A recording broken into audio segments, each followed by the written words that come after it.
Забрана за учество во јавни тендери за оние кои се наоѓаат на црната листа на САД доби поддршка и од партиски представници, чии сопартици се наоѓаат на овој непожелен список на поединци и фирми кој е скроен во Вашингтон.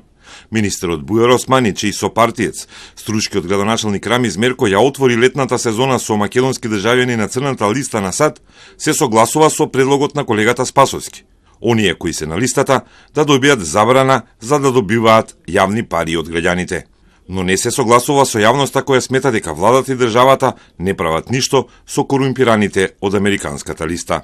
По однос на црната листа не е точно дека не постапуваме. Министерството веќе комуницираше со институциите кои што се одговорни околу финансискиот, како да кажам, финансиската циркулација во државата со цел да се превземаат мерки да се ограничи тој проток на средства за тие компании кои што се спомнати од црната листа, но ако треба дополнителни мерки од типот на ова со законот, јас сум целосно за. Сличен став и од потпредседателот на ВМРО ДПМН Александар Николовски, чии поранешни партиски колеги од ВРВ, Груевски и Мијалков, одамна се на црната листа.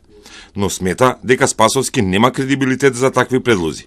Николовски се осврна и на спомнувањето на Заев и Рашковски во описот на црногорецот Миодраг Дака Давидовиќ, кој е во новата тура непожелни на црната листа на САД поради корупција на влади од Западен Балкан и руско влијание.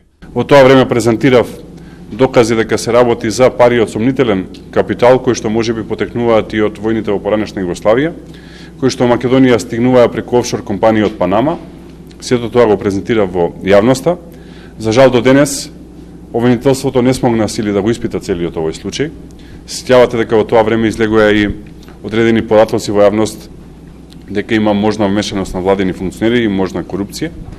И сето тоа се нотира во она што е соопштение на Соединетите американски држави. Додека сите се едногласни, за оние што ги попиша американците, нема согласност што да се прави со партиските донатори, кои добиваат милиони преку тендери.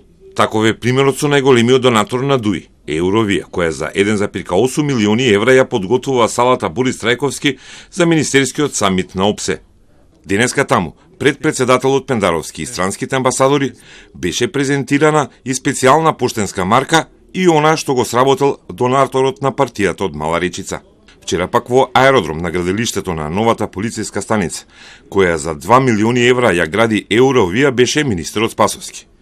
Двајцата министри се согласни дека нема противзаконски тендери за донаторот на ДУИ, но Османи не се согласува со предлогот на првиот полицаец да се забрани учество на јавни тендери за партиските донатори. Јас покренувам иницијатива повторно да го отвориме законот и да кажеме сите кои што учествуваат во финансирање на политички партии да не можат да учествуваат во јавни набавки. Само тогаш може да им го скратиме правото на тие компании. Мислам дека последното прашање е апсолутно нелогично. Доколку се забрани на донаторите, тогаш тие ќе почнат скришно да донираат.